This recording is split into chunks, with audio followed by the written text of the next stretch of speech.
എല്ലാവർക്കും V&V ക്രിയേഷൻസിന്റെ പുതിയൊരു വീഡിയോയിലേക്ക് സ്വാഗതം. നമ്മുടെ ഇന്നത്തെ യാത്ര ചെറുതാഴം കുന്നംപുറം മാടത്തിൻകീഴിൽ ശ്രീ വൈരജാതൻ ക്ഷേത്രത്തിലേക്കാണ്.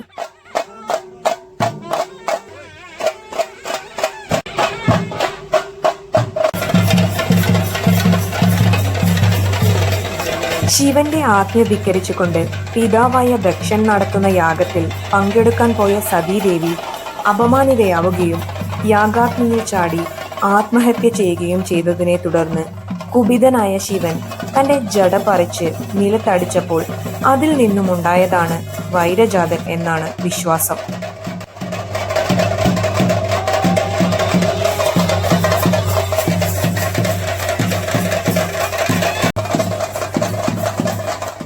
വീരഭദ്രൻ എന്നും ഈ ദേവൻ അറിയപ്പെടുന്നുണ്ട്. അതുപോലെ രക്തജാതൻ എന്നും വമ്പൻ തമ്പുരാൻ എന്നും വൈരജാതൻ അറിയപ്പെടുന്നു. നായന്മാരുടെ മറ്റൊരു പ്രധാന ദൈവമാണ് ഈ തെയ്യം. തന്റെ സഹോദരിയായ കാളിയെയും കൂട്ടി ദക്ഷന്റെ യാഗശാല തീവെച്ചു നശിപ്പിക്കുകയും ദക്ഷന്റെ കഴുത്തറക്കുകയും ചെയ്ത വൈരജാതനീശ്വരനെ സന്തുഷ്ടനായ പിതാവ് ശിവൻ ഭൂമിയിലേക്ക് ക്ഷേത്രപാലകന്റെയും വേട്ടയ്ക്കൊരു മകന്റെയും സഹായത്തിനായി അയച്ചു. ഇവർ മൂവരും കൂടിയാണ് യുദ്ധത്തിൽ കോലത്തിരി രാജാവിന് അള്ളടം നാട് നേടിക്കൊടുത്തത്.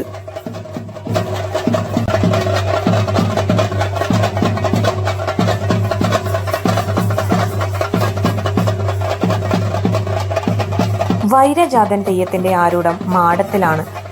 2-3 വർഷം കൂടുമ്പോഴാണ് ഈ തെയ്യം കെട്ടിയാടുക. പീഠത്തിൽ കയറി വിളിച്ചുണർത്തി കഴിഞ്ഞാൽ പിന്നെ ഉന്മാദാവസ്ഥയാണ്. പൊതച്ചു മൂടിയ മുഖത്തെഴുത്തുമുള്ള തെയ്യത്തെ പോലെ വെള്ളാട്ടവും വാളും പരിചയവുമായി പാഞ്ഞിറങ്ങി ആളുകളെ പരിച കൊണ്ട് തട്ടാൻ തുടങ്ങും.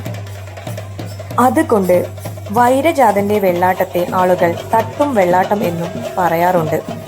തെയ്യത്തെ തട്ടും തെയ്യം എന്നും പറയും. വൈരജാതന്റെ തട്ടു കിട്ടിയാൽ അടുത്ത കളിയാട്ടത്തിന് മുമ്പേ പ്രാണൻ വെടിയും എന്നൊരു വിശ്വാസം നിലവിലുള്ളത് കാരണമാണ് തട്ടുകൊള്ളാതിരിക്കാൻ ആളുകൾ പരക്കം പായുന്നത്. അരമണിക്കൂർ നീണ്ടു നിൽക്കുന്ന ഈ രൗദ്രഭാവം മാറിയാൽ പിന്നെ തെയ്യം ശാന്തനായി മാറും.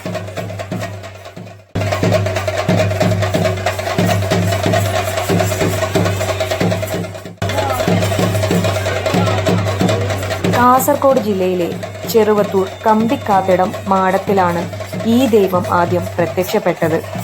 പിന്നീട് പിലാത്തറയിലും തൃക്കരിപ്പൂർ തങ്കയും മാടത്തിൻകീഴ് കാവിലുമാണ് വൈരജാതനെയും വീരഭദ്രനെയും പേരുള്ള ഈ തെയ്യവും വെള്ളാട്ടവും കെട്ടിയാടുന്നത്. വീരഭദ്രന്റെ പള്ളിയറയെ മാടം എന്ന പേരിട്ടാണ് വിളിക്കുന്നത്.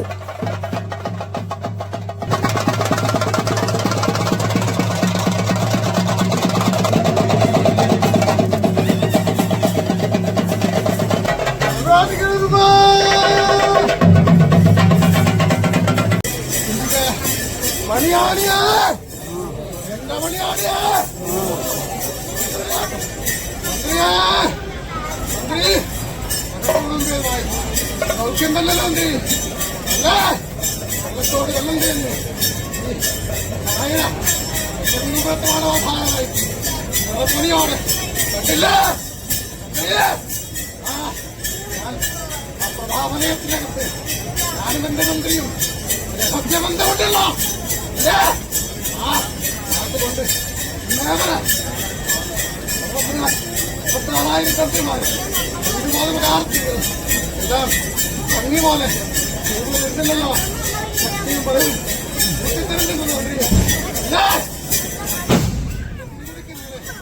വരുന്ന കല്യാണം